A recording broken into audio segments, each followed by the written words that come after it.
Today specifically, the 15th of March, was the beginning of this blessed jihad.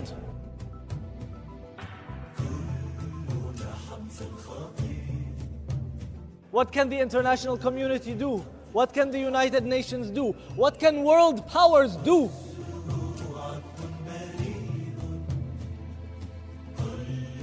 So you think Bashar al-Assad is going to liberate Al-Aqsa? You think his sect is going to liberate Al-Aqsa? Is fighting Israel? How much we heard Syria, wal-muqawama, wal-mumana'a, and all of these great things.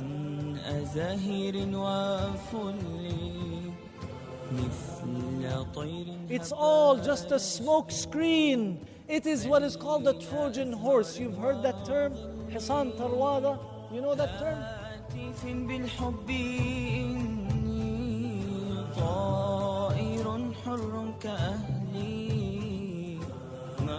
You think Al-Batiniya are going to liberate Al-Quds? Wallahi, if anything, they are the reason that Al-Quds is still in the hands of the Jews.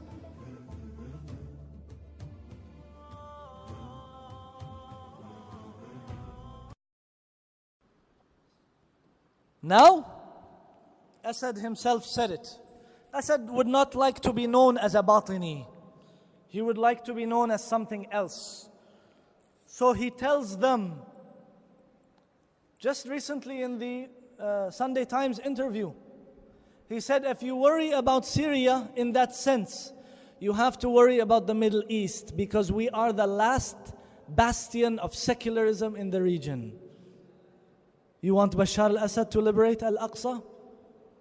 He is trying to appeal to the sympathy of the West. He's telling the West, please keep me.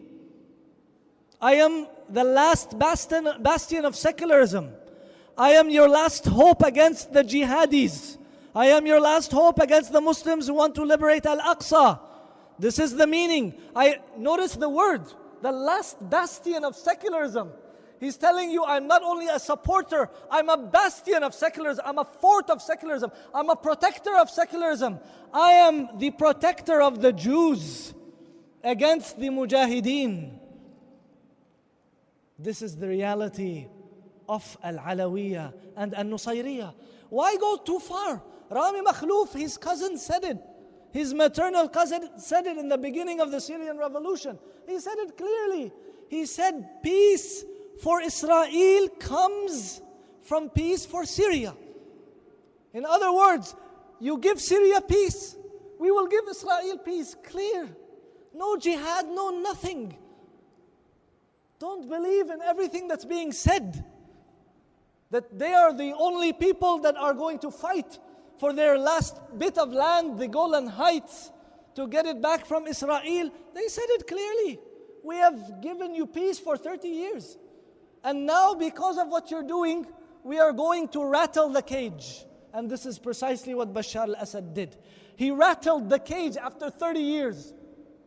And he sent some 200, 300 youth to rattle the border of Israel, to send a clear message. This border has been peaceful for 30 years. And now, with one command, I can rattle it. These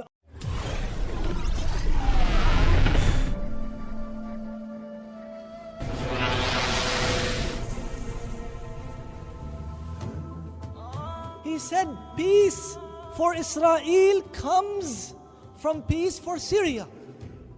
In other words, you give Syria peace, we will give Israel peace. Clear. No jihad, no nothing. Don't believe in everything that's being said.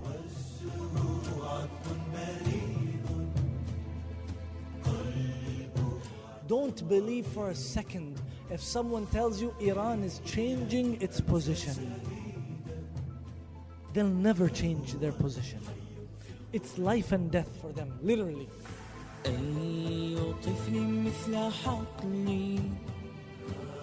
Nouri al-Maliki, the current Shiite Prime Minister of Iraq, saying to him, Supporting Bashar al-Assad is a religious duty and is the duty of the time. And if Bashar al-Assad falls now, so will the greater Shiite project.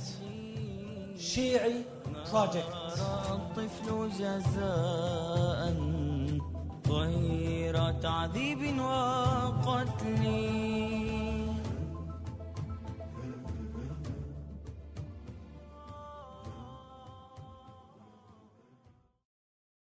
Are the Alawis, these are the Batinis.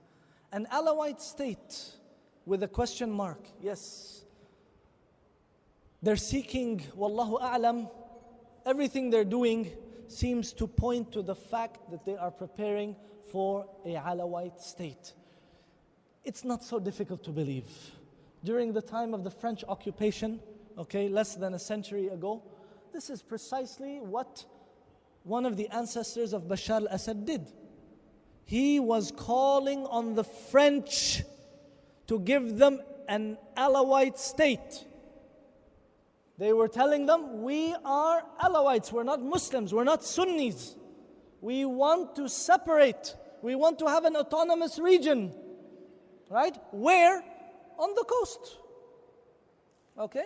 The area of Al-Ladiqiyya, Latakia, and Tartus, and that whole coastal area.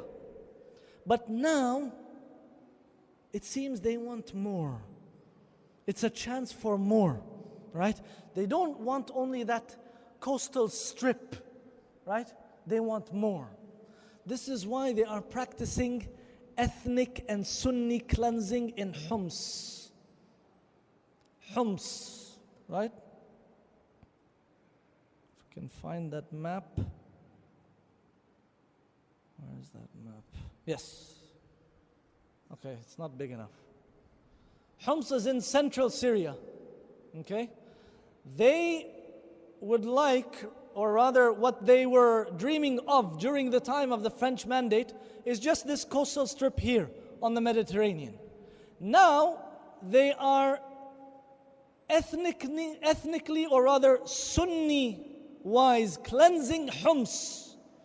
They're keeping the Alawite and the Shiite neighborhoods, and they are killing and massacring the Sunni neighborhoods here in the center as an extension of the Alawite state on the coastal area.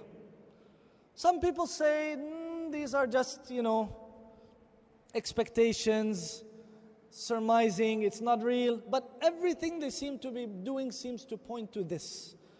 And one of the popular journalists for Al-Hayat, and I confirm this myself, even spoke about requests from Western think tanks to study the feasibility of an Alawite state. So it's already in the making, and they are trying to plan for it on the ground. This is the Batinis. So now you have to keep in mind the Syrian people, men, women, and children, these brave people, are now the first line in the fight and the battle of the Ummah against the Batinis. This is the way you want to think about it. These people are anything but friends to the Muslims. The Syrian people are bearing the brunt of that animosity. So now you can see how the Syrian Revolution is a cause of the Ummah from the standpoint of their challenging and confronting the Batini challenge. Now, the next category, confronting the Safawi challenge. The Safawi challenge, I'm talking about the Shia, Al-Rafida. Why Safawi? Because they would like to go back to what is called Ad-Dawla As-Safawiyya, the Safawi state. And I'm already running out of time, so I'm not going to spend a lot of time on it. Basically, they would love nothing more also than to massacre the Sunnis and increase their lands one after another and expand the Shiite state. And this is what is called Iran's grand strategy. They have a grand strategy. Just like Israel hopes to have a greater Israel, Iran is planning for a greater Iran. Where? Where? They already have Iraq, right? The US gave Iraq on a plate of gold to Iran. Very interesting political animosity. When you go and you give a whole country to your supposed arch enemy, right? They gave Iraq on a plate of gold to Iran. So, Iran already has Iraq, and they have Syria, and they have Lebanon. Okay? This is what supposedly they call the Shiite Crescent. You know who actually used this terminology? Malik Abdullah of Jordan. Mind you, a lot of people are not quite sure what he meant by a crescent. So therefore, everyone is just, and I forgot to put the diagram. If you look for it, you will find all different people estimating what the Shiite Crescent is. Some draw it like this, some draw it this way, some draw it the other way. Nobody knows exactly what it is. I think it was just, an appealing term. It kind of sounds nice, the Shiite Crescent. In reality, it's not really a crescent. To me, it looks more like a belt, a Shiite belt, right? From Lebanon to Syria to Iraq to Iran. Okay? It's a full belt here. Okay? The Shiite belt. Maybe if you want to include Bahrain all the way down here, so you would draw the crescent something like this. Okay? What they are calling the Shiite Crescent, and fear of a Shiite crescent. Therefore, Iran has or is trying to achieve what they call the Shiite belt. Okay? And if Syria falls, this is a huge gap right in the middle of the belt. They cannot allow this to happen. Therefore, for Al-Rafidah, my brothers and sisters, the Syrian conflict is a matter of life and death. Don't believe for a second if someone tells you Iran is changing its position. They'll never change their position. It's life and death for them, literally. And this is why Sheikh Taha al-Dulaymi, an Iraqi Sheikh, told us that some of the main leaders of the Shia in Iraq got together and wrote a critical statement signed by them all to Nouri al-Maliki, the current Shiite Prime Minister of Iraq, saying to him, supporting Bashar al-Assad is a religious duty and is the duty of the time. And if Bashar al-Assad falls now, so will the greater Shi'i project. The Syrian conflict is not just a revolution of the Syrian people. It's much bigger than that. You see all these complications? All of the strategies, all of the planning, all of the makr, وَيَمْكُرُونَ وَيَمْكُرُ اللَّهُ وَاللَّهُ خَيْرُ الْمَاكِرِينَ. All of these are part of the complications of what's happening in Syria. The leaders of the Shia are saying this is life and death. And in all fairness, Al-Iraq has been abandoned by the Muslim Ummah. Abandoned by the media. The first people who know the dangers of the Rafidis and the Shia and what they are capable of doing to the Muslims are our brothers and sisters in Iraq. And the kinds of things that we are being exposed to now in Syria, our brothers and sisters in Iraq have been exposed to for decades, and specifically for the last decade from the time of the American invasion. Now the Shia. So now I can hear people saying, now you're telling me the Shia also will not liberate Palestine. La wallah. They will not liberate Palestine. They will not liberate Al-Aqsa. It's all just a smoke screen, my brothers and sisters. It's a smoke screen. It is what is called the Trojan Horse. You've heard that term? Hisan Tarwada. You know that term? They're just using the Palestinian conflict. They're demagoguing the Palestinian conflict for the expansion of their madhab. That's all. That's why, for them, Syria is life and death. They want to maintain the Shi'i belt, the Rafidi belt, and they want to add to that belt the oil-rich Gulf states. And this is for years and years. We know this. And it is clear, it's clear from what they're saying also. And in all fairness, the protests in Bahrain were not, and I'm not defending the rulers in Bahrain, but I'm trying to show that the protests in Bahrain were not countrywide. It was a sectarian protest. And that's why you saw the protests in Bahrain mainly from the Shia only. Again, I am not defending the rulers. I'm just trying to clarify this point. It was purely a sectarian protest. And this is why Iran, during the protests in Bahrain, Iran started calling for suicide bombers online. And if you don't believe me, I'll give you the website. And they started recruiting online to send suicide bombers to Bahrain. And the protests in Bahrain started putting up pictures of Khomeini. By Allah, is this a countrywide protest? This is a sectarian protest, we know that, right? What was everything that was happening in Bahrain?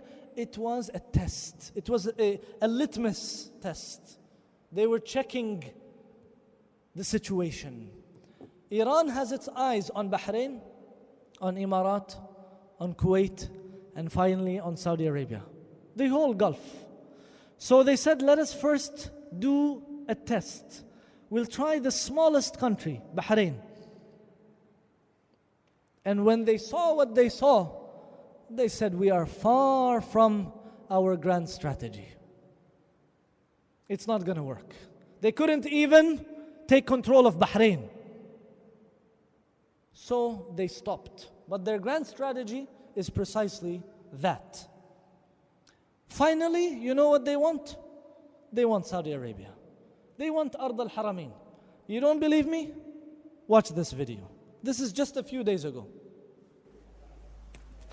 ندربهم حيثما تقتضي الضرورة. نحن جهزنا جيش إن شاء الله سنصلي في الحرمين الشريفين إن شاء الله. He's saying we're going to pray in the two holy mosques. هذه العبارة ماذا تقصد بأنكم ستصلون بالحرمين الشريفين؟ هل سيغزو هذا الجيش الحرمين الشريفين؟ سنقضي إن شاء الله على النظام السعودي الكافر الملحد وعلى كل الأنظمة التي تحارب الإسلام وتجهز شعوبها لمحاربة الإسلام ومحاربة النبي وتأييد إسرائيل وتأييد أمريكا. كيف ستحاربونهم؟ قلت أنه الإمام سلام الله عليه قريب الظهور وسيظهر إن شاء الله وسنتوجه معه إلى السعودية لنحررها. Do you think this is a crazy man? He may be crazy. Do you think he's just speaking out of his head? Wallahi, he's not. Wallahi, this is exactly what they are preparing. To invade the land of the two holy mosques. You heard what he said? Of course, they are saying we are going to get rid of the regime. Wallahi, God forbid. If they are able to gain access to the land of the two holy mosques, they will do exactly what the Batiniya did centuries ago. They will perform their massacres in front of Al-Haram. against Ahlus Sunnah. Why do you think they are slaughtering children in Syria? I can understand killing a Free Syrian Army soldier. I can understand executing a mujahid at gunpoint. I can even understand cutting off the throat of a mujahid. I cannot understand cutting the throat of a child by al-Batiniya and by al-Safawiya al-Rafida. How do you explain it? How can he even do it? It's the same sectarian hatred that you saw in this short film. It is pure sectarian hatred. He believes slaughtering this Sunni child will take him to paradise. And they have fatwas. If you had time, I'll show you some of their fatwas for killing Ahlus Sunnah and slaughtering them, and how this will take them immediately to paradise, and so on and so forth. Did you see what he just said? This is a man from what is called Hezbollah in Iraq. Hezbollah in Iraq. He is saying, we have prepared an army, and wallahi they have. And this army is getting ready for Syria before Saudi Arabia. In fact, a Lebanese politician just recently, who's close to the tyrant regime in Syria, he said there are 500,000 soldiers ready. The reporter was surprised. What do you mean 500,000? He said there are 500,000 soldiers ready. He said where? He said in Tehran. 500,000 soldiers ready to come into Syria to prevent the Mujahideen from liberating Syria. For Iran, for the Safawiya, for the Rafida, it is life and death, my dear brothers and sisters. These are the things you don't see on the media. This is the reality. They have prepared the army. They are going to invade. They're going to meet in the land of the two holy mosques to kill Ahl Sunnah there and to take control and to spread their false religion and their shirk wal-'iyadhu billah. And he says, excuse me, what do you mean you have prepared an army? Are you going to invade Saudi Arabia? He said, yes, we are going to rid them of this regime. So obviously another smoke screen, as if all they care about is the Saudi regime. Then finally he says, how are you going to fight them? He says, the Imam is about to appear. Who is the Imam? The 12th Imam we spoke about in the beginning, right? Whom Muhammad ibn Nusayr said, I am the key to the final Imam. He is saying the Imam is about to appear. So in other words, they are in communication with him. He's saying the Imam is about to appear, and we are going to go with him to liberate Saudi Arabia. Allahu Akbar.